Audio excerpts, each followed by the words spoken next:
For everybody's information, the topic or the title for this session is Considerations and Implementation of Combined Mainstream and Plus. If you'd all come in and have a seat, we'll start this session. First of all, I'd like to introduce the members of my panel. From San Jose, California, we have Honey Wolfson.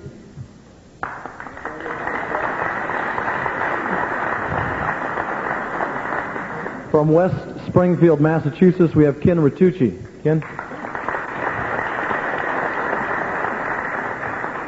My name is Mike Seastrom. I'm from Los Angeles, California, Northridge. We would like to make this session a discussion session. Each of us would like to speak on a particular issue, and I have to apologize for the quality of the program that I have, or the agenda that I have. It was just something that I wrote out so that you would have something to doodle on, and at the same time you'd have something that would tell you at least the direction and the topics that we want to consider. But I want to emphasize that the major portion of this program this afternoon is open for discussion. We do have issues and things about this particular topic that we need to discuss. I might also add that there are two other programs, this convention, that are dedicated to this topic, and the content of this program, this experimental program, will encompass those sessions. We're not going to try to get into the incidentals, the names of the calls, the way the thing was formulated by specifics. We want to talk about the history and development, as I have down. We want to talk about the external and the internal press releases. And we want to talk about appropriate, inappropriate usages of the programs and interpretations and misinterpretations. And we'd like you to stand up and speak. When you do speak at the microphone, please state your name, where you're from, and then continue to speak so that the tape can have the benefit of picking that up.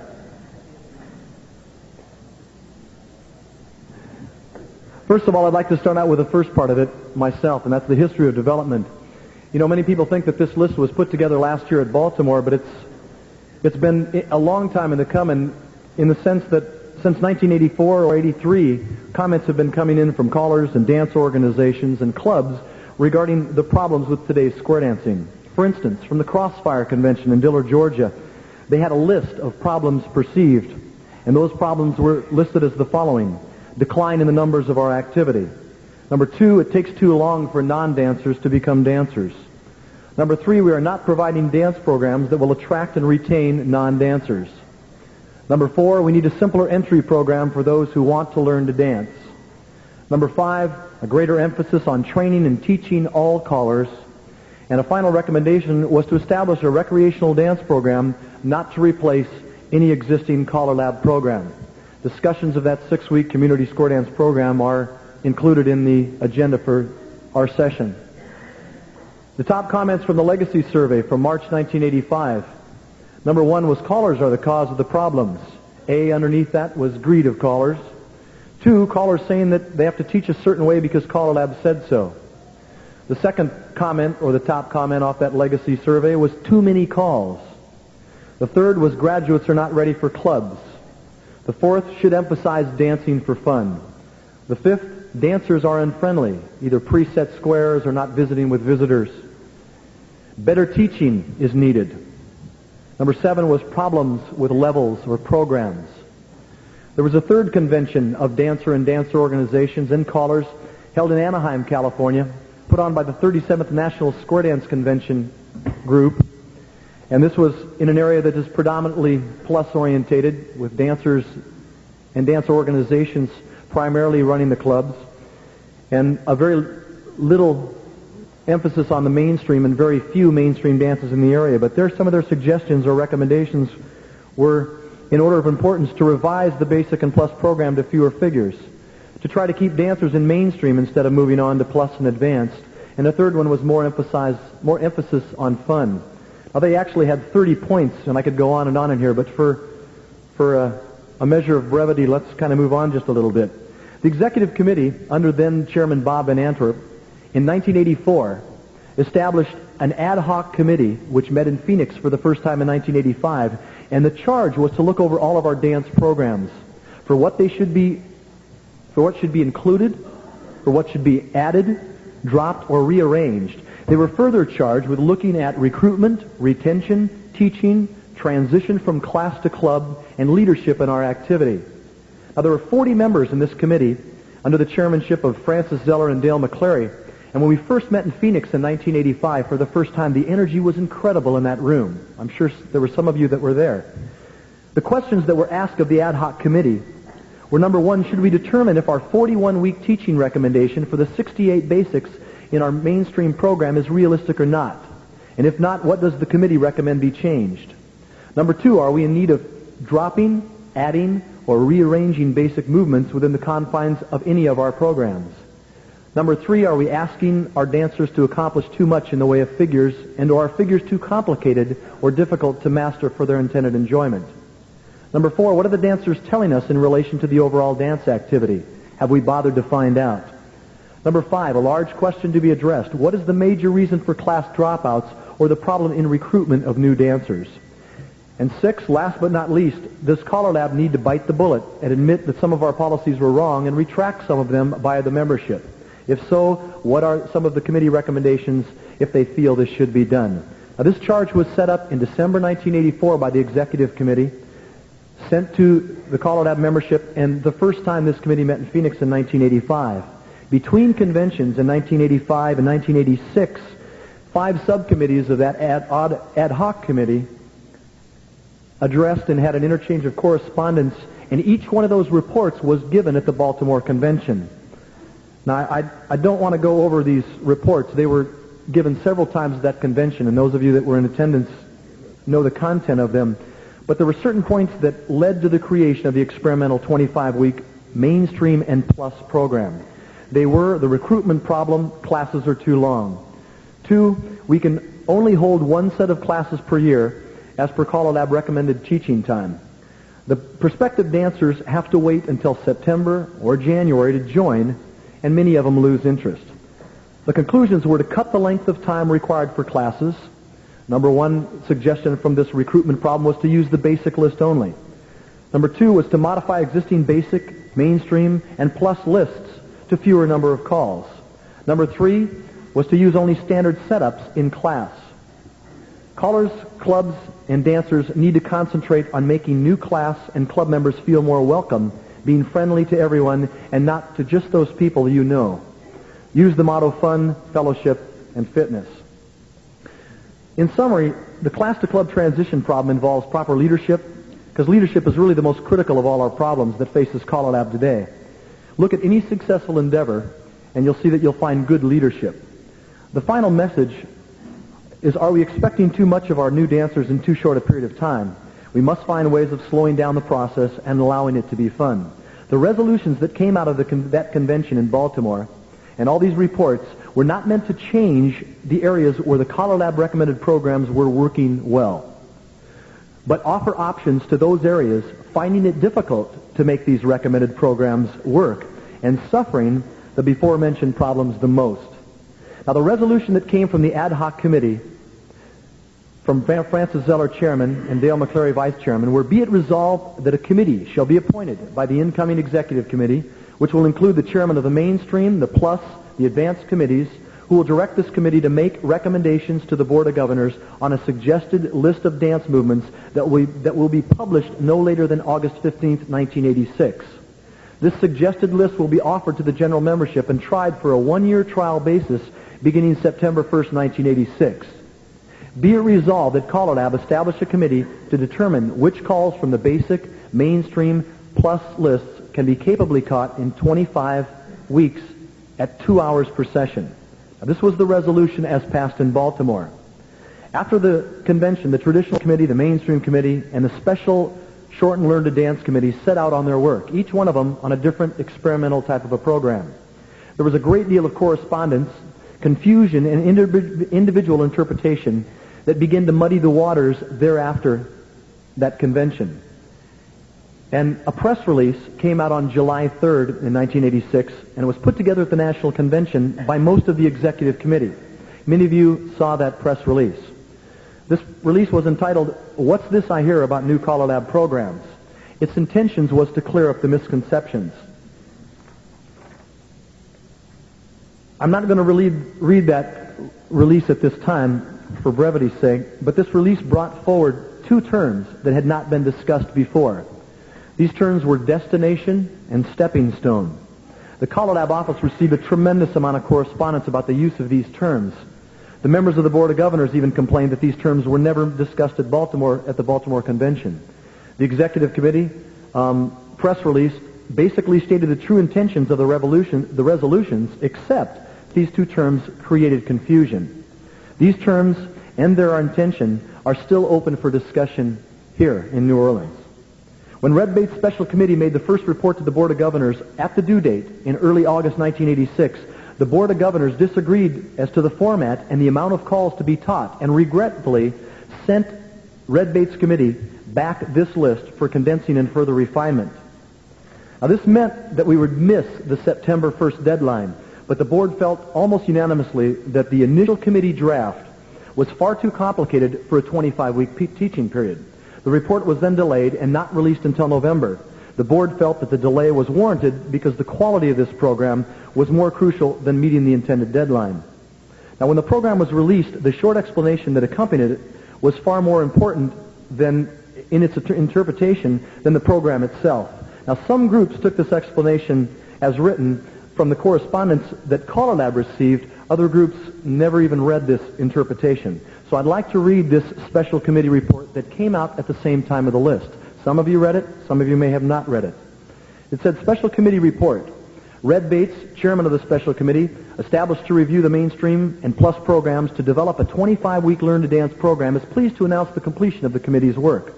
It has been a monumental task involving many iterations of ideas back and forth within the USA and Canada. The results reflect the surveys and the thinking of many leaders, and are offered to those callers and clubs who wish to try an experimental program. This program is designed for those areas and clubs who have requested a 25-week Learn to Dance program using the most popular calls from the mainstream and plus programs. This program was developed over a period of time subsequent to a resolution made at the 1986 CALLERLAB Baltimore Convention. The listing of calls reflects the same numbering scheme used on the existing mainstream program, and all plus calls which are included are identified with an asterisk following the call. Calls from the mainstream or plus list, which are not included in this 25-week program, should be taught thoroughly. It should be thoroughly workshopped following the formal instruction period. This program is designated as a feeder program for plus clubs. Individual modifications to suit local conditions are anticipated. No effort should be made to pressure anyone into teaching this experimental program unless the sponsoring organization makes that decision. Generally speaking, only standard and more common formations and arrangements are recommended. If one tries to use all allowable formations and arrangements for each call, this program cannot be accomplished in 25 weeks. We urge all callers and clubs to use this program, we urge all callers and clubs who use this program to document their experiences so that CALLERLAB can review and consider any proposed changes prior to formal adoption.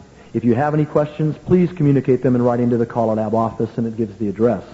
This was released with that list. Now, subsequently, there's been tremendous influx of articles in magazines by dancers, by callers, by caller associations, and a tremendous amount of interpretation and misinterpretation of this program. And before I finish, I would like to say that it's easy when a body this size hears a resolution and we all go back to our corresponding areas for each one of us to have a different interpretation of the use of this program. And very often we are the ones that can sway or mislead or lead our dancers or callers associations in the right direction with what comes from this convention. It kind of reminds me of a story of a fellow who was a chauffeur, and he worked for a wealthy matronly lady for quite a few years. And one day she came down, and he had the car ready, and she said, "James, I want you to please accompany me to my room." And he said, "Yes, ma'am." And so he followed her up to her room, and she said, "James, I'd like you to remove my dress." And he said, "Yes, ma'am," and he did so. And she said, "James, I'd like you to remove my slip." And he said, "Yes, ma'am," and he did so. And at that time, she sat on the edge of the bed, and she said, "James, I'd like you to remove my shoes."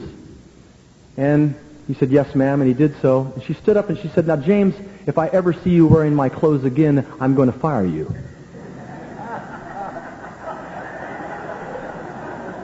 The story points out that it's easy to be misled. It's easy to be sent down one path only to realize that that's not quite the path. And our objective here at this convention, at this session, is to discuss the interpretations, the misinterpretations, the appropriate use and the inappropriate use of this program, to discuss terms that may have question marks, and to discuss questions that you've received from your dancers and your local associations, and to resolve some of that terminology so that we can put up a united sort of stand in whatever direction we take. And so with this, I'd like to turn the next segment of our presentation over to Ken. Ken?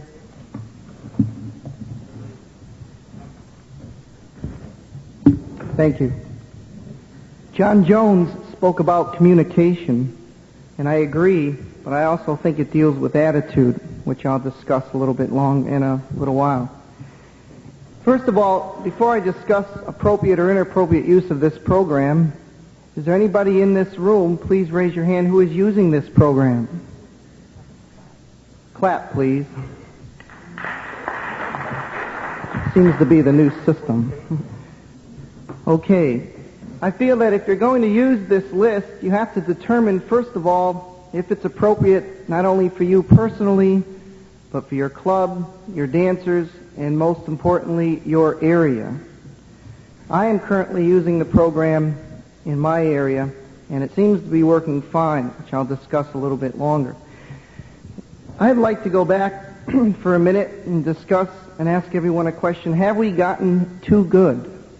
Are we too good for the dancers? And what I mean is, I remember as a beginner caller back in the mid-70s into the early 80s, the stress at all caller schools, mainly, I can speak predominantly for the Northeast, was on sight calling. That was the new wave. You had to learn sight calling. And I learned from some of the best in the business, Mr. Jack Lazary, Mr. Ed Foote, Mr. Lee Cotman, and I can go on and on. And I think sight calling is a great substance that we need in our calling. Take a look at what sight calling does. It orders you to be able to call to dancers more freely instead of memorizing or writing down your information. You can use more calls. And as we learned to sight call more, our choreography got more creative. As our lists grew with new calls or experimental calls, I happened to see that the beginner classes went down in attendance, and they are continuing to go down. This list did not come from just one person. It did not just come from Red Bates. It came from hard work from Red Bates and his committee. There were reasons why this list came about. I was in the room last year when Jack Lazary was the moderator for this 25-week program. And unfortunately, they did not use the clap system for the taping at that time, or you would have been able to hear the response from the audience of something had to be done. First, we had to change and limit the number of weeks we teach. Everyone felt very, very strongly for that. Then Jack asked, how about if we combine more of the most used mainstream calls with some of the most used plus calls? And you would not believe the thunderous applause that was in that room, which led me to believe that there's something out there that is wrong with the current programs. Now, in many parts of the country, this list is reality. In New England, where it is predominantly plus, unfortunately, this list most likely can work, but it needs the cooperation of everybody. When we all leave this convention in a few days, we need to go out with solid and sound attitudes towards any changes that happen here, and we must be able to work together. Now, I realize that there's probably 3-to-1 of callers out in the country and outside the country that do not belong to CALLERLAB. Many of us have said, well, how do you get them to change? Maybe you don't get them to change. I don't know. But leaving the conventions with negative attitudes just because you don't simply agree with one aspect or because they eliminated some calls that you like, I don't think that's reason to go back and spill it out on your dancers. of how to use these programs and what CALLERLAB is doing. You are CALLERLAB. Does the mainstream list need to be cleaned up, is what I started thinking after last year's program. Maybe it does. Many of us feel very strongly it does. Many of us feel very strongly it doesn't. Or the plus list. For those of you who have a strong mainstream program that is working just fine, I commend you. I think it's great. I think that's what's needed. And I think that's what we are overlooking is the mainstream dancers and the beginner classes. I received a lot of correspondence over the past few months from the CALLERLAB office. And one of the letters that came was from a caller in the country, and he said that dancers don't care what you call. All they care about is smooth dancing, timing, and rhythm. Now, I agree that that's what they need, but it sort of infuriates me to think that that's a cop-out. And I'll explain why. When you are hired to call a square dance, ladies and gentlemen, it is your professional responsibility to give them smooth dancing, timing, and rhythm. That is, for example, if you go to your 40-hour-a-week job and you walk up to your boss and you say, well, I'm here, and he's supposed to say, so what? You're supposed to be here. You're supposed to call that already. You're supposed to know. You're supposed to be able to put all the calls in a smooth timing way so the dancers have an enjoyable evening. So I don't believe that's the way we should look at this. I think this list can work. I think we need to change our attitudes. That's your responsibility is to go to a dance and call that already. You should not have to be patted on the back after each dance because you called a smooth dance. If you're not calling smooth dances, ladies and gentlemen, then I suggest perhaps we go back to caller school and we can learn from some of the greatest ones in the country. If you want rhythm and timing, I suggest we look up Mr. Dick Ledger and other callers. If you need more choreography or smoother choreography, we can go to the Jack Lazarys, the Lee Cotmans, the Ed Foots, and many, many more. But I feel that that is something that should never be an issue because CALLERLAB has come up with what we call an experimental program. It's your responsibility to be able to call that at a dance. Please don't ever use it as a cop-out. As I had said before, Red Bates and his committee did a fine job. I personally felt that having it come out the following fall might have been a monumental task, maybe too unrealistic. And I think because it came out a little late, more callers, at least maybe in my area, didn't use the list because the classes had already begun. I started using the list in January, and with the exception of snow days and some holidays, it's been working fine. I personally do not miss teaching some of these calls. And in a few minutes, I'm going to tell you how you can appropriately use it and how inappropriately it can be used, cannot be used. The first way you can inappropriately use this is simply to just teach all the calls. You may want to start out thinking you're going to teach just what's on the list, but then you may get pressured from some of your dancers who will come up and say, well, you know, we heard somebody else down the road or some of those other people are dancing other calls. Can you teach us them? If you end up teaching all the calls on the mainstream list the first time around and you are saying that you're trying to use this experimental list, then you're not doing your job. Then you shouldn't be using it. Your attitude. If you're going to teach the list, you better have a very positive attitude, and I feel that you better be determined to stick it out. The worst that can happen is after you end up teaching the 25-week program, that later, at a later date, you can go back and teach some of these other calls. But please don't start bouncing around. That's not the intent of the program. Sending dancers out to other clubs who are not using this program, unfortunately, might kill them. And I say that because if you're going to use this program and you are alone in your area, one of the things, and currently I am alone in my area, what I am doing is I'm going to have other callers come in at different points in call. My list in my club in class so far is behind schedule. I do not even foresee them finishing the list before summertime. We'll have to run a little bit into summertime, but that's fine with me because I am currently teaching the class with no angels. It is sort of the blind leading the blind. Rushing the dancers through the list because you misinterpret it, thinking that, well, here's the calls that are on the 25-week program. Maybe I should rush them through in order to teach all the other calls. You're, again, not using the program properly. In giving up, I think if you give up using this program in the middle of it, you not only confuse the dancers, but you're hurting the credibility of CALLERLAB by trying to use one of their programs and then just letting it go down the drain. Appropriate use. Again, attitude. If you have a positive attitude towards this program, it can work. I currently have a positive attitude towards the program. Whether I disagree or agree on all the calls that are on the list or not on the list is not important. But I feel that it is something that CALLERLAB has come out with. It is something I feel personally that we should be using, at least in my area, because it is what I call reality. Callers and clubs working together. If any of you have other clubs in your area using the same program, I think it's going to work just great. And you can send them to some other clubs at beginner dances or dances afterwards, or maybe you can workshop them together, or the callers can work together. That's one of the strong points of how it could be used. If there are other people in your area taking advantage of this, then please work together with the callers in the clubs. Let the dancers dance it. Don't be in such a rush to teach them that you're not giving them time to dance. In my situation, I'm the only one using it in the area. I'm holding special beginner dances for these people and bringing in outside dancers. It's certainly not going to hurt an outside club level dancer or somebody who has just graduated from the full mainstream program, because the worst that's going to happen to those people is they're not going to hear some of the calls.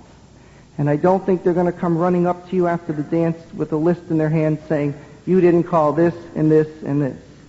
It won't hurt those. When dancers are comfortable, I suggest, as does CALLERLAB, that possibly and eventually you will teach them the other calls. And the seventh thing that I'd like to talk about for appropriate use is to stick with it. Don't give up halfway through and jump off and get all disgusted. It is an experimental program. It has never been used before.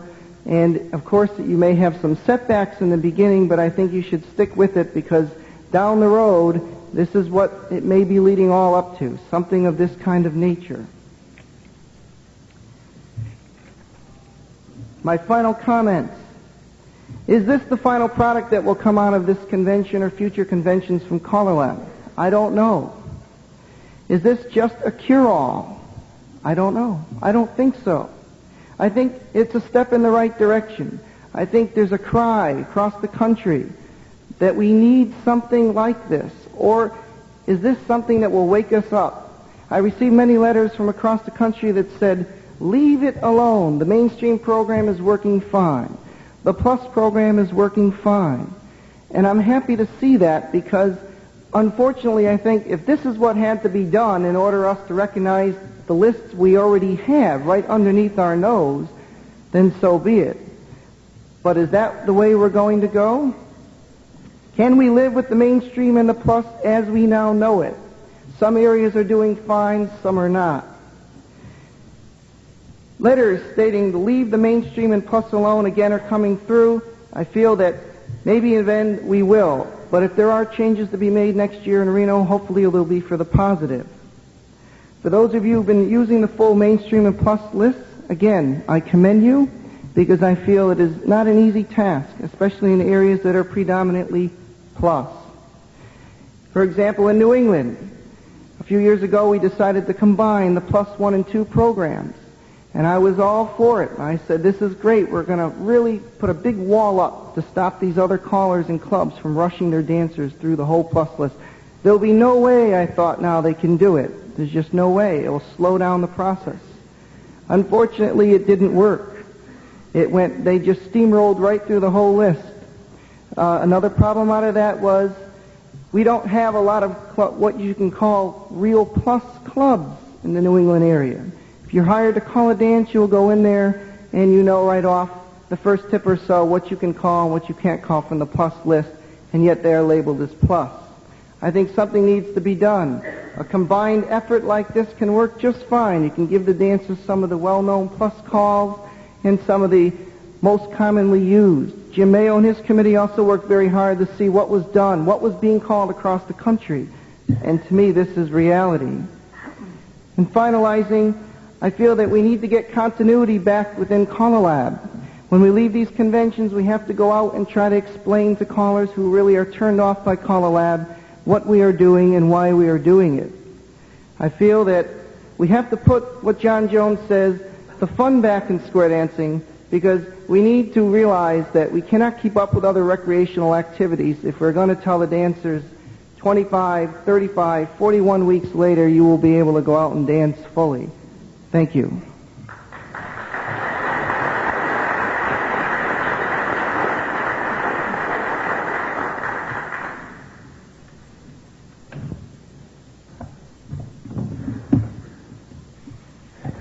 My subject is an interesting one, and it deals with interpretations and the misinterpretations of the 25-week Learn to Dance program and the history of it, if you will.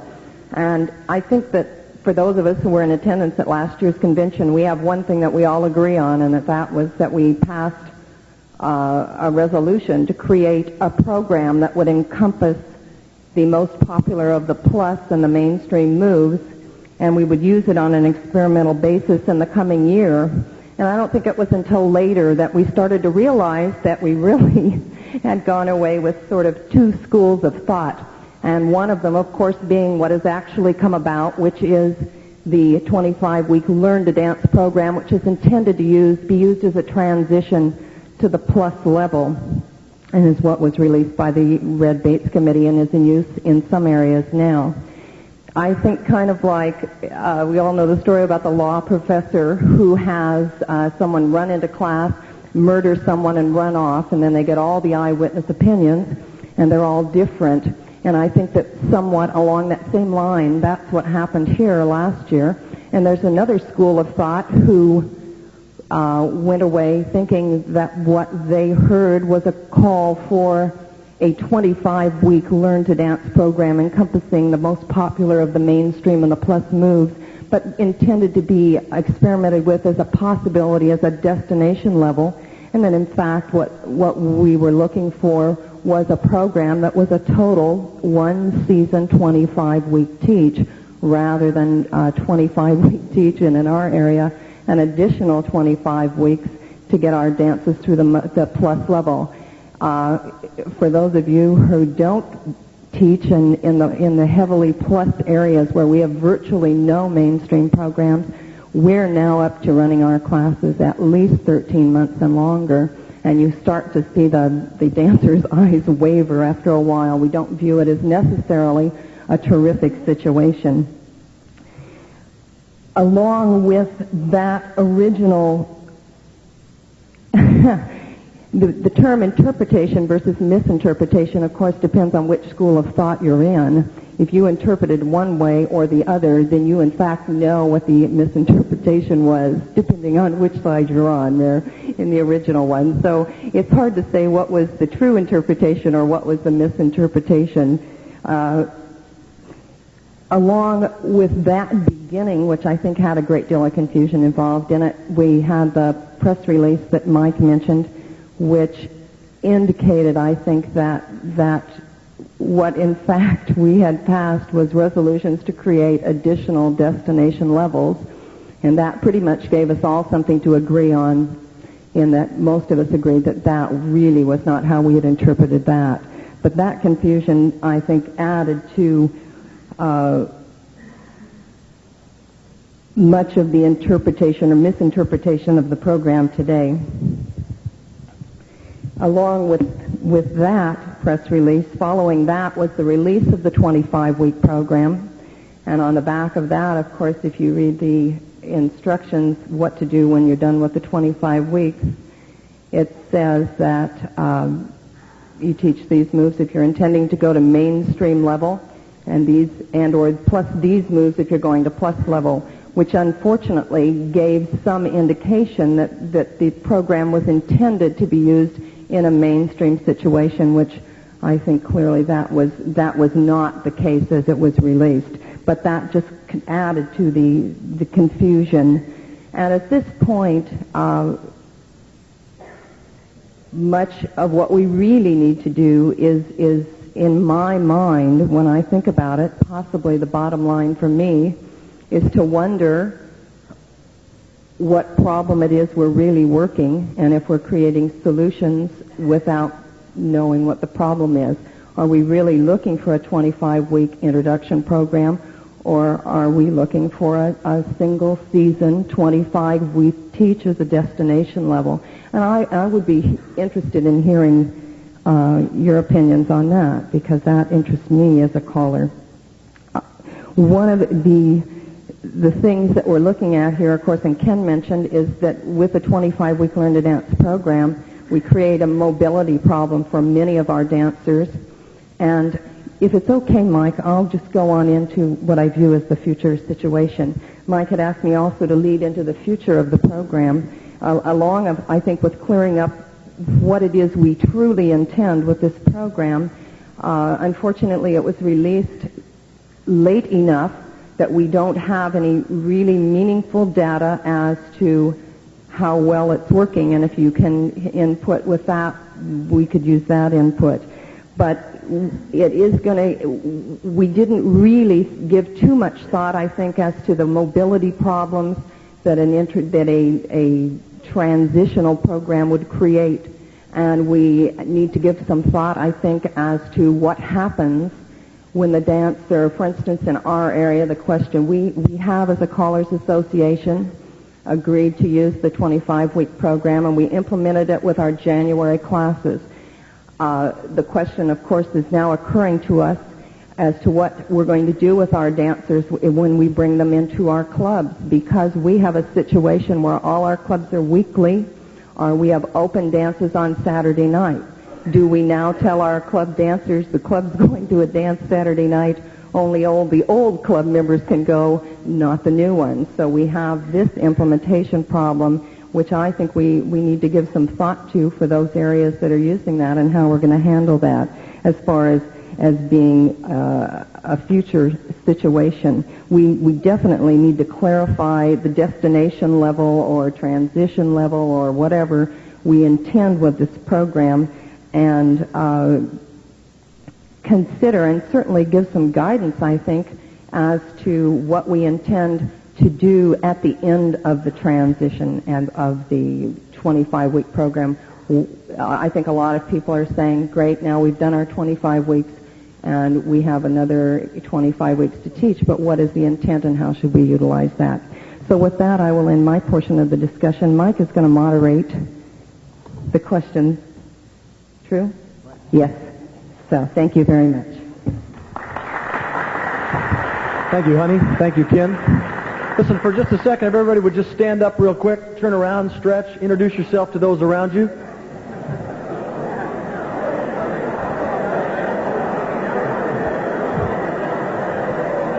Good.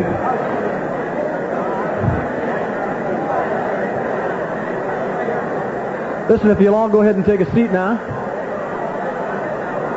Did you get a chance to turn around? There we go, Harold. All righty. This now gives you the opportunity to either pat the one around you on the back or kick the back of their chair as they finish speaking. Please, if you'll all take a seat, we'll go ahead and begin a discussion period.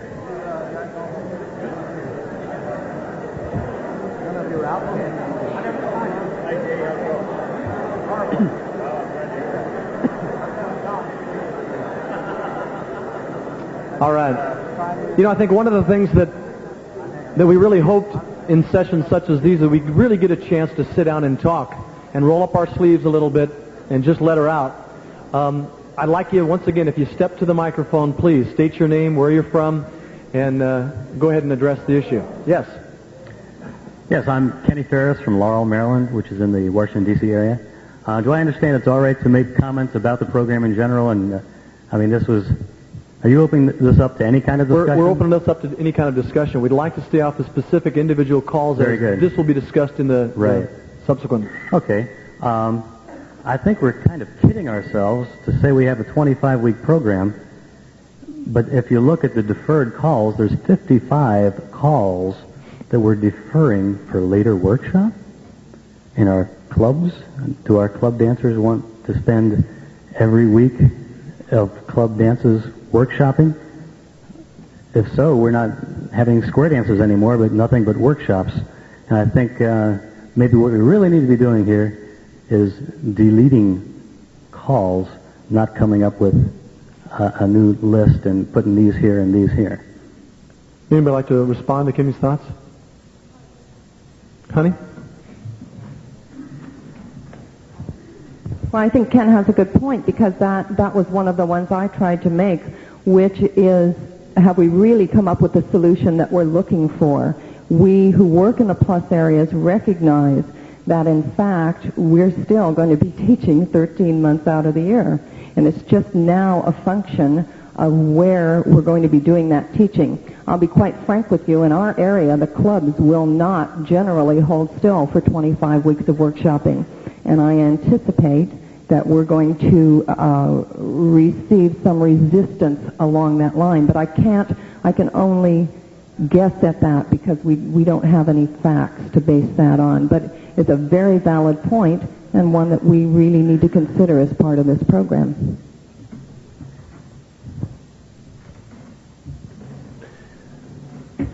Glenn Rayhoff from Kent, Washington, and I want to go back to Honey's comment earlier about what is the real problem.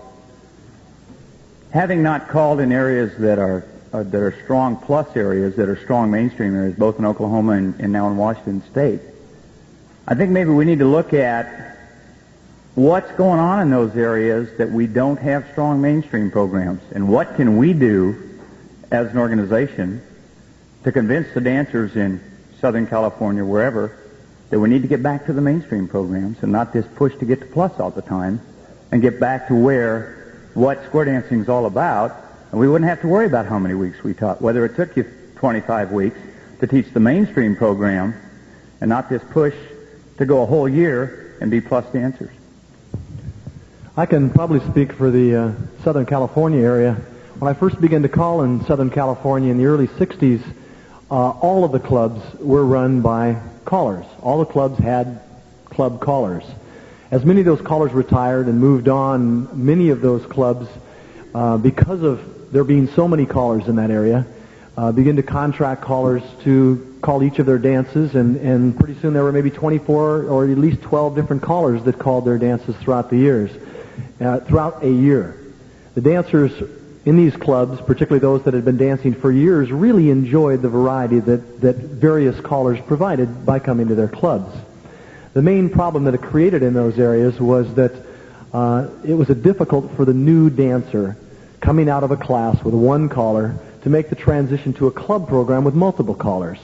And so consequently, in the Southern California area anyway, the dancer leadership was strong, the association leadership was strong. Some of you may recall even at the 76 National that the programs that were used prior to CALLERLAB releasing its mainstream and its plus program were programs that were designated A, B, C, and D. And those of you that attended that National, that was designed by the dancer associations in the Southern California area.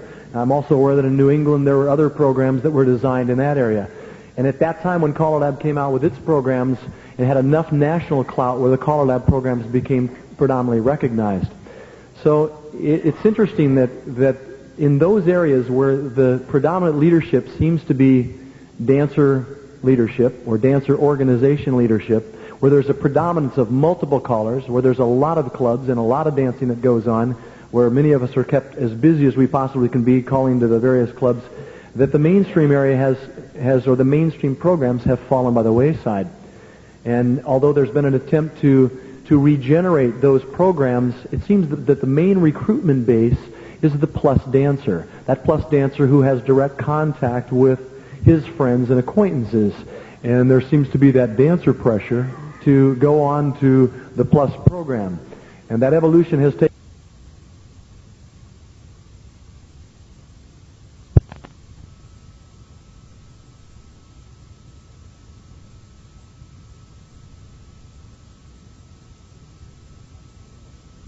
last 10, but that's the situation. And as I understand it, in a lot of urban areas, that's the situation.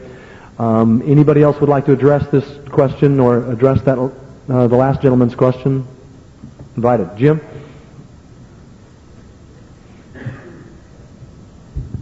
I have some pretty strong feelings about this program. I think that we're getting away from the original concept that we started with way back out with mainstream. We had a mainstream program to begin with. We fought a great deal about it here, about what went on and what went off, but it worked. And it actually was what the majority of the dancers over the country as a whole was dancing. We came up with +1 and +2.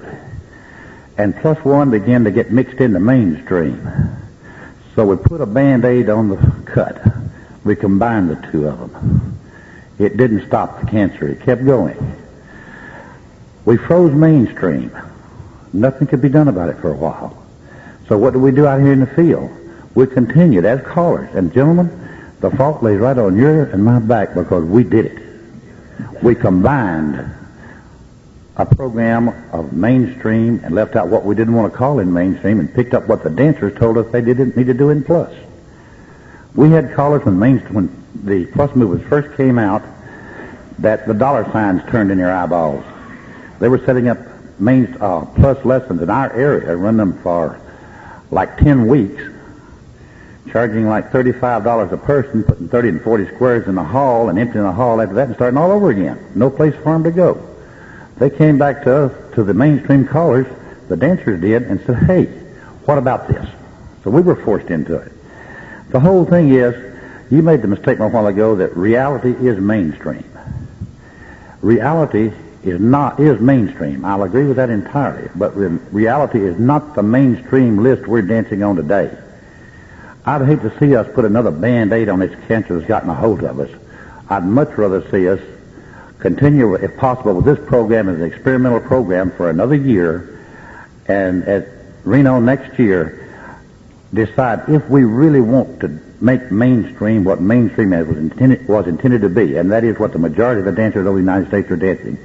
If we do, then that's the time we need to hack that mainstream program apart severely and put it back together as something that truly represents mainstream, and then move the movements off of that into plus so that plus becomes, once again, a major stepping stone from mainstream. We'll have something that'll work. Thank you.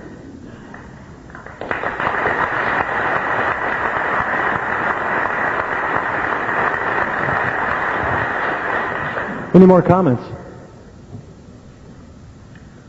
Jim Diffie, Nevada City, California. Sort of in the same vein, I started dancing long before there was a Caller Lab and started calling before there was a Caller Lab. And I can remember we had 75 basics, which we learned upside down and backwards. And today, at least in our area, it seems that we teach half a program. We don't do anything left-handed, everything from standard positions, and then we rush off to plus. My curiosity about this new program is how much in-depth teaching do you recommend? Is this going to be another program that'll just end up being half a program, or are we going to do it all the way, or what? Jim, just to answer your question from the special committee release, that it said, generally speaking, only standard and the more common formations and arrangements are recommended. If one tries to use all allowable formations and arrangements for each call, this program cannot be completed in 25 weeks. In the special committee report. Greg? Greg Anderson, Colorado Springs. I almost hesitate to make comments because, number one, I did miss the convention last year, even though I've attended 8 other conventions in the past, and I have tried to keep up through committee work and reading Direction Newsletter as to what has been going on, and I've taken in the comments that have been made by the panel this afternoon. And part of, I guess, my accounting background has always led me to the position where one of the most important things you can do is to define the problem first. And once you have clearly defined the problem, then it hopefully will simplify reaching an appropriate solution. And I gather from the fact that there have been different interpretations which have been spoken about that it concerns me that, number one, we haven't defined the problem. And that, I guess, makes me concerned about our collective wisdom, and I include myself in that. Anyone who is a member of CALLERLAB, I am concerned about our collective wisdom in the past and the present. and concerned very much for the future. Another comment relating to this, when I first made what was my interpretation from what was coming out in the newsletters about what was going on, I looked at it as a program, and the terminology was saying, if you've got something that's working in your area, go ahead with it. But here is another program, etc., etc., etc. The way I interpreted that is goodbye standardization. Having been calling for 24 years and being brought up in a background of true belief in the square dance program and how it has evolved, and how we have developed a program that has made it possible for people to dance in a wide geographical area and feel comfortable in knowing that they were going to be able to go into a place and dance. I see something like this, and it scares me tremendously that we might be losing the standardization that we have worked decades to build. My third and final point is that when we talk about an experimental program that can be tried in different areas, this bothers me because we aren't dealing with a closed environment. Most experiments that are done in a scientific laboratory or somewhere else, you have a closed environment where you can do the tests and determine the results. We are working with an environment of dancers who are part of the dancing activity, either through their mobility in future years or through their own community going out to dance with other groups. And I seriously question the wisdom of using an experiment on a group that we cannot isolate from whatever the real world is, and I gather the real world differs depending on what part of the country you're in. And that in itself is disturbing. But to do an experiment that is not in a closed environment, I wonder whether we have any business doing an experiment in the first place. Thank you, Greg.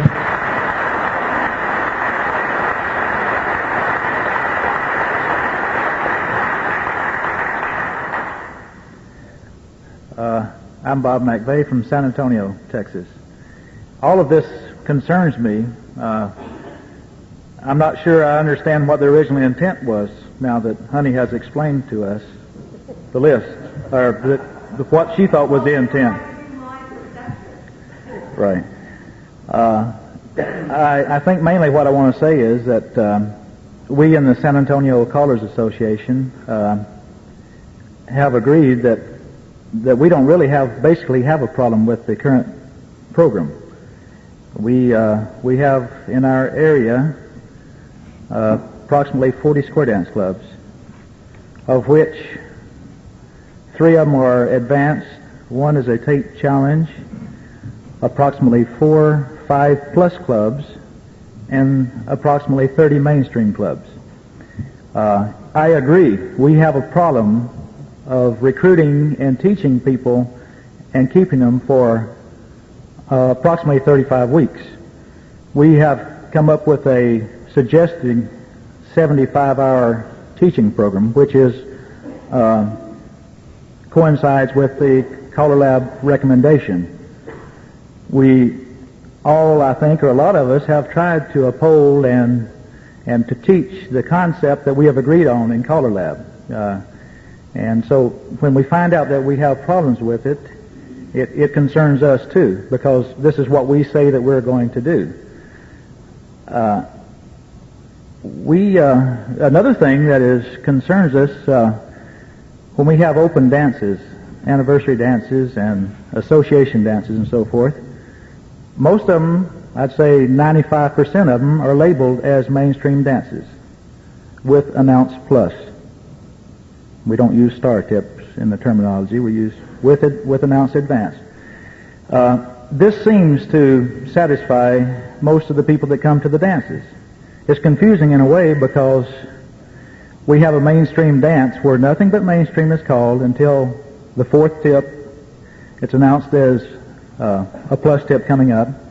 But then 90% of the floor will get up and dance the plus. And they'll dance it very well. Most of the people in San Antonio dance mainstream very well. You will find some that if you call a divide and star through that won't do it. That's our fault too. There's a few areas that we just don't call enough. But most of the callers in the area, in their club dances, I would say, at one time or the other, include split circulates and box circulates and peel-offs and so forth, and the whole italicized list. Maybe not all in one tip. Some of us try it in one tip, especially the sight callers, without intending to.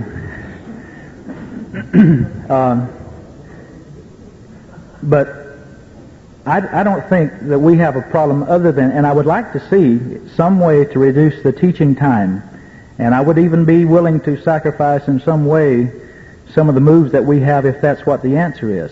I don't think the answer, I strongly do not feel that the answer is to eliminate some of the good moves that we have at mainstream and italicized and so forth, and the box circulates and the columns, and skip those and go in and pick up some of the plus movements. Thank you very much.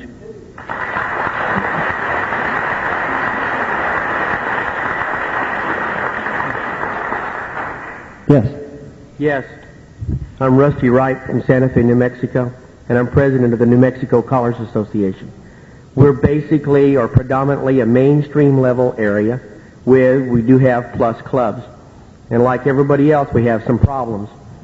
We have some callers in our area who basically think that all callers of CALLERLAB should have brown eyes, basically because they think they're full of it. But anyway, their idea of a good program is that they'll teach them some mainstream and then they'll run them through plus in 10 weeks and say, you are a plus dancer. Now, the reason that plus in our area is so popular is because of the hotshot pro callers who come through. And no matter what the damn list says, they have their own list and they want to call load the boat. The dancers through self-defense go out and learn how to do load the boat. I've been square dancing for 34 years. When I first learned how to square dance, if you learned a basic, you learned a whole group of basics.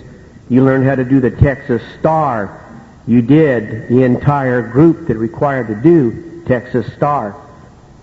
Then callers got together and said, this is too complicated. We'll give each of the basics a name and make it easy and make it simple. So we came up with our basic 50 or extended 75. Then CALLERLAB said, gee, this is too easy. Let's make it a little bit harder so people enjoy it more. So we came up with our lists. We created the wolf and we turned it loose on square dancers. Now let's give it rabies. My name is Lou Flago, Northport, New York. I've been listening with great interest. Heard a couple words like reality, destination, transition, intent of program, too hard, too long, and the list goes on. And it seems that we all agree here 100%. Unfortunately, I think the only thing that we agree on is that we disagree. And that's a problem. I'm in education. I'm a central administrator and pedagogically oriented. And I think that one thing that's happening here that really could be disastrous to square dancing. If we are indeed having an entry-level problem with dancers going from one group to another, we are talking about leadership. The word keeps haunting me in the background, leadership, leadership. And democracy certainly plays a part in that leadership. But one thing's for sure, in my opinion and the callers in our area, that if we permit a program to go out without a clear definition and let all the options be local options, there's going to be trouble in River City in CALLERLAB. I think one of the responsibilities of leadership is to hear the democratic process in action, and once that is heard, that's where leadership comes in. And Brickell wrote a great book on innovation and change, which is the process we're going through. But I come back to that haunting word, leadership. Don't go out and give us a program and say, you may do it, you may not do it. You're going to create conflict within an area. You're going to create conflict within dance groups. We went to this program with this list. Oh, but you're doing that list. You're going to put callers in a bind with themselves and similarly the dancers. The question now is an area of responsibility. Responsibility is really directly related with leadership. You hear what we say. Don't have us go away and say, you may do this or you can do this. If you like to do this, do that. It's the same thing when CALLERLAB was formed and they came up to basic levels and people thought that was horrendous. It is a common bond. Don't destroy it.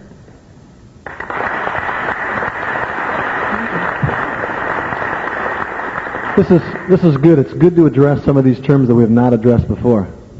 Martin? Martin Mallard, Saskatoon, Saskatchewan. I'm not talking as the mainstream chairman right now. But we have found through surveys that neither the plus nor the mainstream are actually using the full programs. There are many clubs who claim to be plus and are not using a full plus program. There are many clubs that claim to be mainstream and are not using a full mainstream. This is sad, and it comes back again to leadership. And I think that is one of our biggest problems. The other thing, Honey was talking about the history of the plus movement. And I do believe that we, and I mean we, CALLERLAB and its members, created something with our quarterly selections. And that quarterly selection created plus. If you look at the plus list, nearly 50% of the popular plus movements came from the QS selection of mainstream. Mainly because we as leaders use that QS program to impress our dancers with our capabilities and to impress them with the things we knew and what we could do with them. And we didn't use them the way they were supposed to be used. We were supposed to use them as a workshop tip and forget them. But we forced them down the dancer's throat and it became part of their program and they wanted to dance them. So we created the plus program. And I honestly believe that this is what happened in the California area. That the programs were used and the dancers became familiar with these things. It almost happened in our area. And I think we should take a look as well at what our quarterly selection programs are doing to our mainstream and to our plus programs. Martin, might you address what you said it almost happened in your area? What was the stomp? Well, the thing happened was that when the quarterly selections were used, we were using them as part of the mainstream program. We were smart enough when they were discarded. Most of us discarded them, but not all of us. And it took a little while to convince and to get the other callers in our area to cooperate. And I emphasize that word, cooperate. If you, as callers, don't cooperate in your area, you create a real problem. If you're going to impress your dancers by clobbering somebody else's, that's a sad situation. I think it's time that we said in all our home areas, let's get together, guys. Let's all cooperate and make this thing work. Bill Wright, San Antonio, Texas. It appears to me that the way to shorten the teaching time is to shorten the list. By cutting the deadwood off of the list, the existing list, blending two lists together to create a more attractive program, I think is not the answer. I don't think blending the two programs together is the answer to any problem that we have. The solution is to shorten the mainstream list by cutting off the deadwood and then address the plus program if it needs it. But don't blend the programs together. Bill,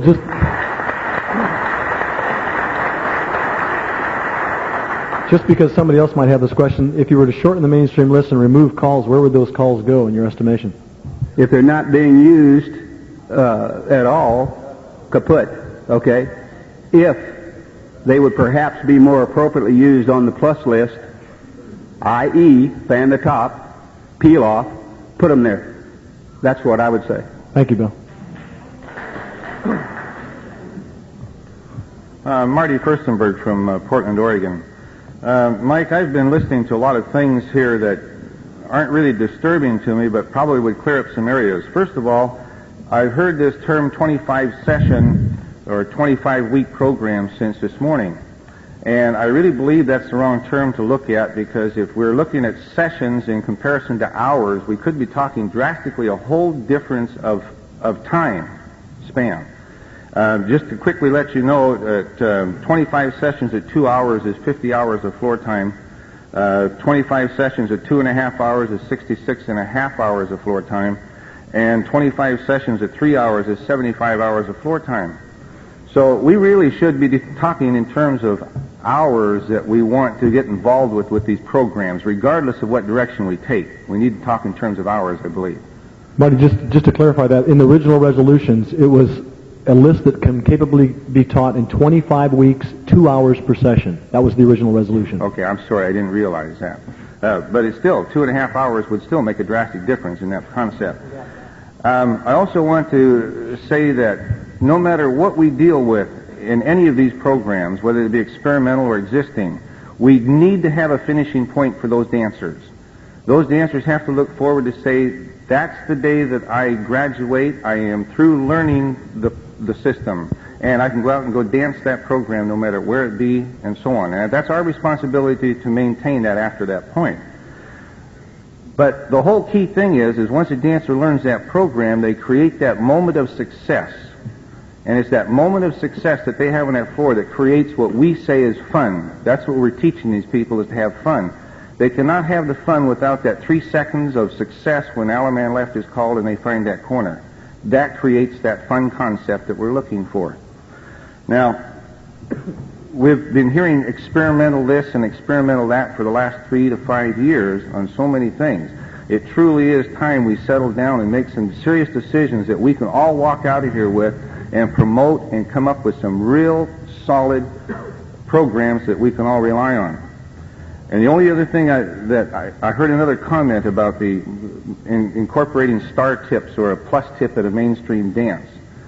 Just to throw a little something in there, if you have a dancer there at a mainstream dance with the possibility of a plus tip thrown in there, and if you are including rounds in that program and that dancer is not a round dancer, they're going to sit out for 10 minutes during those rounds, from 12 to 15 minutes for a plus tip, another 10 minutes for rounds, and that dancer is going to sit on the sidelines for anywhere from 30 to 35 minutes without doing anything.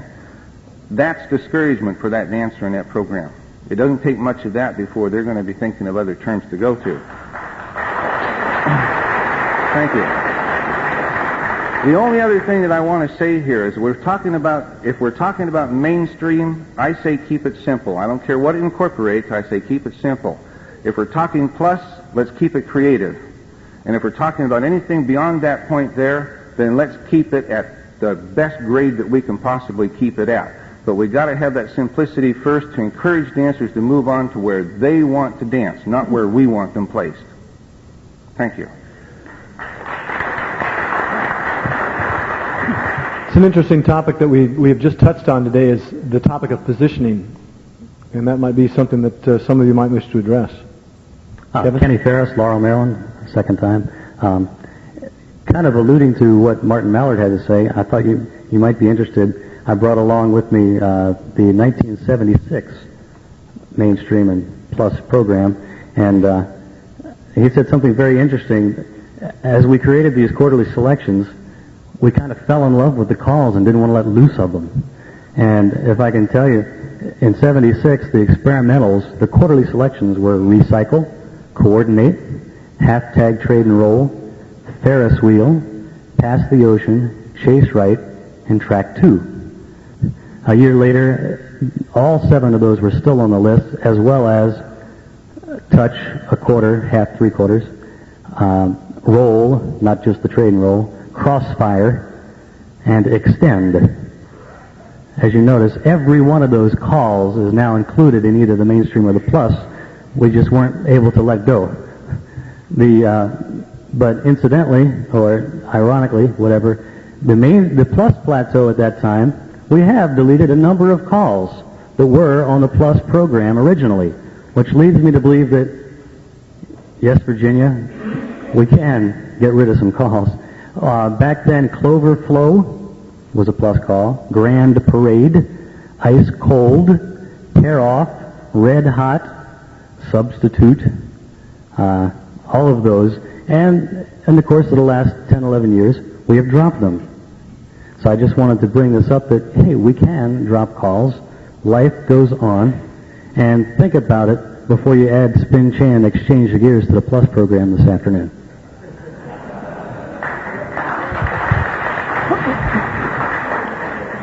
Dorothy Peeler, Martinez, California. I have a question. Is it a possibility that this group in this CALLERLAB session would approve both the 25-week mainstream boldface list and also approve the 25-week mainstream and plus list? Is that a possibility that we would be approving both of those lists? Approve both of those lists for what? as Caller Lab backing them and suggesting that they be used? In lieu of our existing program? Yes.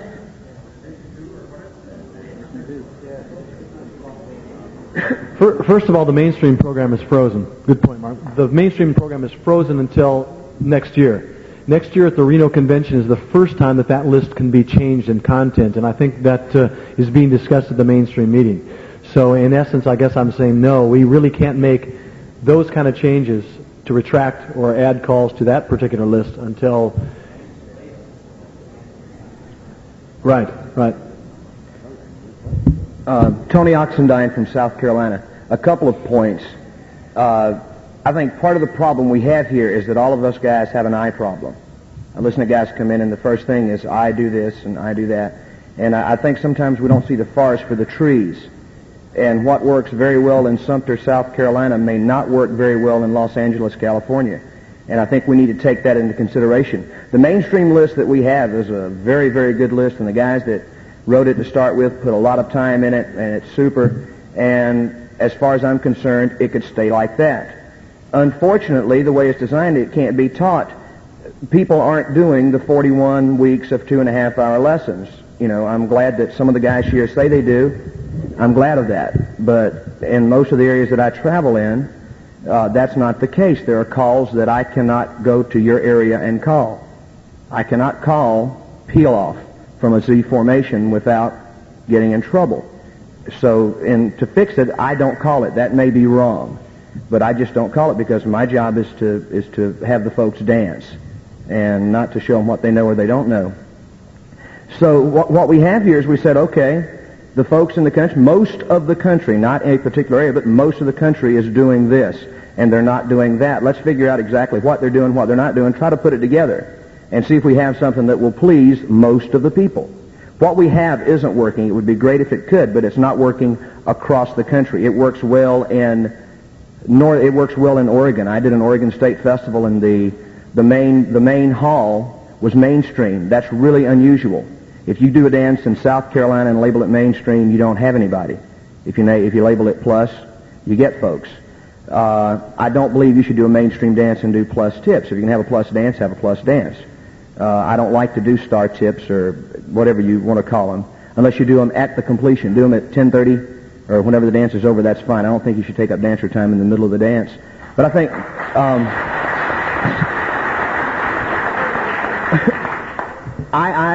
I'm one of the hotshot traveling callers, and I've called in most of the areas that most of these guys have come up and said something. I personally resent. I did a dance, and I feel like I can call a mainstream dance. I feel like most of us guys here can call a mainstream dance, but we need to look at what the dancers want rather than what we think is right sometimes, because a lot of those folks, there's a bunch of them that say they would rather do a relay the deucey than to do whatever some of the ones they don't dance. Substitute, or whatever you take off the list. You know, peel off from a Z. Perfect. The dancers would rather do that. I'm of the belief that part of our job, as well as to teach, part of our job is to make these folks happy. And, we need to start thinking a little bit of what they want rather than what's going to make us look okay or look good. Thank you. Thank you, Tom. It's a hard act to follow. I'm Jack Cook from Michigan, and I'm saying the things I'm going to say in all the love that I can, because I think that we're all here for a common purpose. But why can't we, as callers, as leaders, be leaders, or get out of the way so somebody else can lead? When I say that, we all say, yes, we're going to do this, we're going to do that. But I see so many times, I see callers out dancing that are not dancing the way that we are supposed to dance, as far as things that we're doing. You teach do-sa-do, everybody's doing the other kind of a do-sa-do, and you let them do it. We ascribe, not all, but we ascribe to hands up in ocean waves. How many are not doing hands up? There's a lot of them that aren't. I don't know why, but if we can't get together on these things, how can we get together on improving our list? I think we've got to start where right down at grassroots in all of us. Perhaps as a suggestion, perhaps we could in our sessions here have a session so all callers would have to attend or recommended to attend a session so we could unify our way of dancing throughout the Caller Lab. Caller Lab is only the tip of the iceberg. We know this, but if we as leaders be leaders, I think that maybe the rest will follow us. Thank you. Thank you, Jack. Person who's already square dancing is very happy. I think most of us are doing a pretty good job of keeping the person who is dancing already very happy. And those folks don't want a lot of change. Huh? Oh, my name's Marshall Flippo.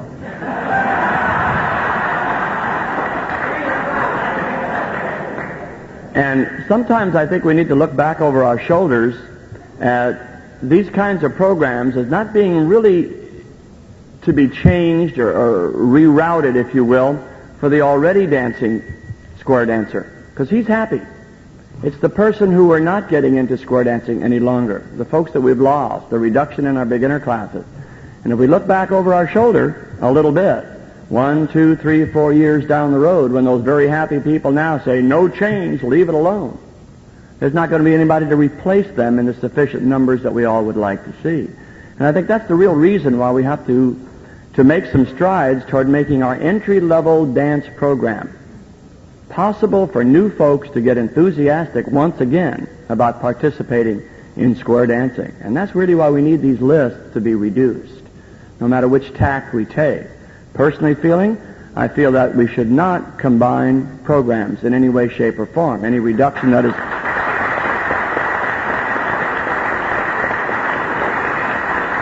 Any reduction that we really could be made quite easily by the duplication and the redundancy and the unused calls that are already on our list. Where should they go? I think another gentleman said quite frankly, very, very well. If the plus people don't want them, bury them. Who cares? Other calls have died and we've all survived. But think about the people who are not dancing and the people we need to get back into the activity again as the real reason why our reduction in numbers of calls and weeks of learning are of the most importance and of the essence in the next 2, 3, 4, 5 years. Thank you, Jack Lazarus. Bob Johnston, Anaheim, California, calling and teaching for 35 years. This guy just in front of me here was Jack Lazarus, honest. And after having worked on a committee with Jack last year, first of all, I think he mesmerized me to believe like he does. Secondly, he reread my mind when he came up here because I have to kind of back up Jack's thoughts. I think what he said is absolutely true. I think the basic reason for searching around and why many of us people spent a lot of time last year going to meetings across the country and at Baltimore and different places was that we wanted an easier entry for the new people because heaven knows it's easier to teach people in 25 weeks than it is 50 weeks or 13 months or whatever.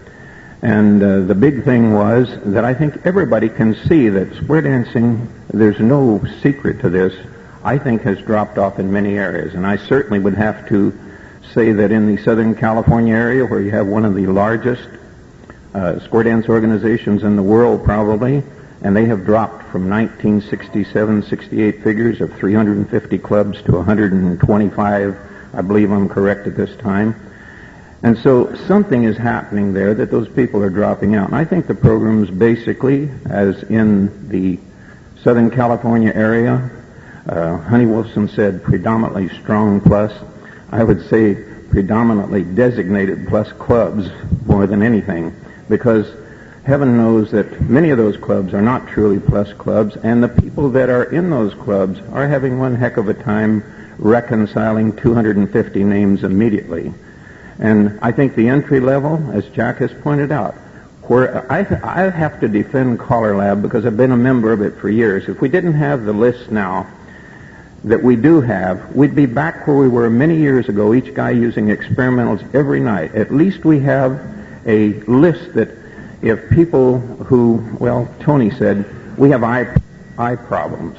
A lot of callers do have eye problems because they can't read these lists, apparently, because it plainly says on our list, you know, follow the list, and specifically on quarterlies, I see that abused constantly. Everybody know it? Yeah, we'll do it. It doesn't say. It says either walk or talk it first. I think what we need in our area, and that may not be common in throughout the world, I think we need to orient the leadership to be aware that they cannot create plus dancers on a 25-week program. I've had people tell me, hey, you got a 25-week program. Now we have our plus dancers in 25 weeks. There's no way, Charlie, that can be done. So I think we need to orient the leadership, whether that be caller-operated clubs or club-operated clubs, and make them aware that choose a level that is more commensurate with what the people can have fun in, and let them have fun. I think a starting point may be the mainstream list, and take out that deadwood. Thank you very much.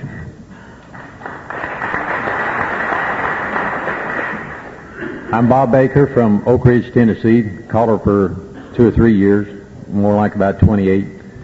But the thing that concerns me when we start talking about having lists that we're going to experiment with for the next year or so is going to be interpreted by 4,000 other callers out there as forcing another list on the square dance world as opposed to the list that we've got now. Most of them are comfortable with the list that we've got now. I agree with Jack. I don't think we should be combining the mainstream list and the plus list, but I think we need to get down and start cutting out some of the deadwood, some of the figures that's not used in the list, reduce the size, thereby reducing the amount of time it takes to teach them. But I think when we start the reduction, it shouldn't be done all at once. The phase-out should be over a period of time where callers can easily start reducing the number of figures that they're using either in the mainstream and the plus program. Thank you. Good. Chris, before you make a comment, Honey would like to make a comment, and then let's cut the session on the last speaker. I'd just like to point out that this 25-week program is not intended to combine the plus and mainstream list, and I feel that we're somewhat missing the point in that the history is certainly important, but the reality of this list is that we have a problem. If we didn't have a problem in the plus areas, and by the way, I didn't say Southern California was strong plus. I'm from San Jose, which is further north, and it is pretty strong in our area and heavily advanced as well. But that's incidental. Beyond that, I think what we need to recognize is that this program would not ever have come about if there weren't a problem needing to be answered in some way for those callers. How many here work in heavily plus areas? Okay? You may clap. Oh, I get to do that. This program wouldn't exist if we didn't have a problem we needed to deal with. So it's okay, and I know Martin's not here as the chairman, and mainstream wants to remain the way it is, and that's terrific. But you can't deny that we have a unique problem in our areas. And it's nice to say go back, but we're dealing with human nature. People don't go back. So we have a problem which exists today for whatever reason. This program is a result of trying to solve that problem. That's the situation we need to address. And we aren't trying to combine the mainstream and plus. We're trying to solve our unique problem of teaching classes for 14 months. Mike, I'm Chris Chrysler from Dallas, Texas. I think Norm said it this morning that there will be change, whether we do it ourselves or the dancers do it. If you don't think there will be, most of we Texans, a couple of 3 years ago, were driving Rolls Royces at $30 a barrel. It went to 12. Most of us driving Model Ts. So I tell you, do we have the guts to make a change? 68 basic movements, or 68 in the program, worked fine a few years ago. At that time, we had dancers knocking our doors down. Now, the main problem is we don't have the dancers. So I think that we have the guts to change the program and reduce it to a point where it makes it more attractive to people come in. I think that's the only thing we have to ask ourselves. Do we really have the guts to make the change? Thank you. The final two speakers, and then we'll round them up. Kip Garvey, Fremont, California. I think we might be falling into a trap here, ladies and gentlemen, of making an basically invalid comparison. We appreciate the fact that mainstream is working very well, not only in parts of our own country, but certainly outside this country, and especially in Canada. But I would hesitate to warn you all that if you allow this to fall into a white hat, black hat situation, good guys versus bad guys, we're not going to get anything done. There happens to be parts of the country where plus calls are used on a regular basis in a regular club type of dancing. In order to adequately prepare our dancers to dance in this environment, we must teach them these calls. How it got to be that way is almost a non sequitur. The fact is, it is that way. Now, I happen to be of the personal opinion that the combined mainstream and plus program that we're talking about implementing here and the existing mainstream program might not be able to peacefully coexist. Something eventually will happen to either bring them closer together or wipe one out over the other one. Now, if you all feel this way, and I strongly sense that you do, that one program will live and the other one won't, or a third program will finally evolve, then I think we should get to the task of really addressing that problem. If you want to preserve the mainstream program, you'll have 100% of my support, as long as you can tell me what I can do in my area with 297 square dance clubs, 3 of which are mainstream.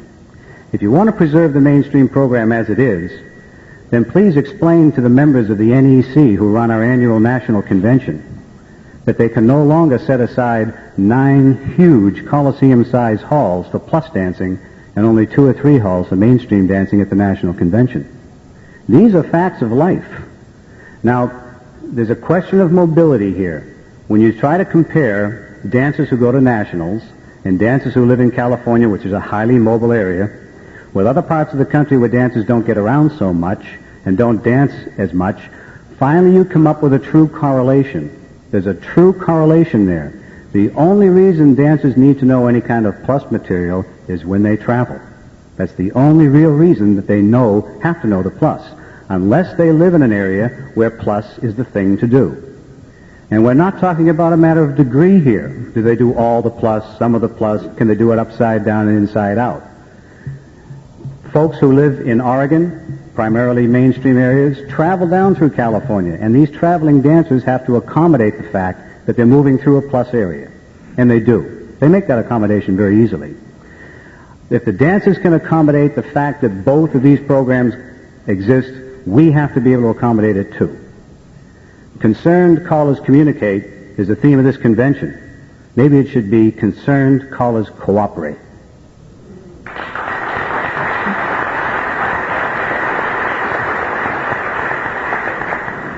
I'm Wendell Law from Lansing, Michigan area, and I just wanted to comment that our association voted unanimously to use this 25-week to see how it would work. And we've all graduated our classes. We haven't been together since to make our comments to each other, but we will report back to you in writing how we think it worked. The other thing occurs to me as I've heard all these comments, and we're so short of dancers anymore, I think we're losing them off the wrong end. We have plus dancers, but we don't have any mainstreams anymore. And I used to have a club with 96 couples. It's now 45. Another club in our area used to be 104 or 5 couples, and they're down to 20. But they dance plus. All the mainstreamers that can't handle the plus are gone as soon as you get them out of class and say you got to learn some more now before you can dance with us. Listen, and to wind up, first of all, I'd like to thank all of you for coming out to the session this afternoon and remind you that there are 2 more sessions addressing this particular program. Please realize that we have 2 situations here. We have a situation that involves new dancers, and we have a situation that involves existing dancers. We also have a country that is very, very different in each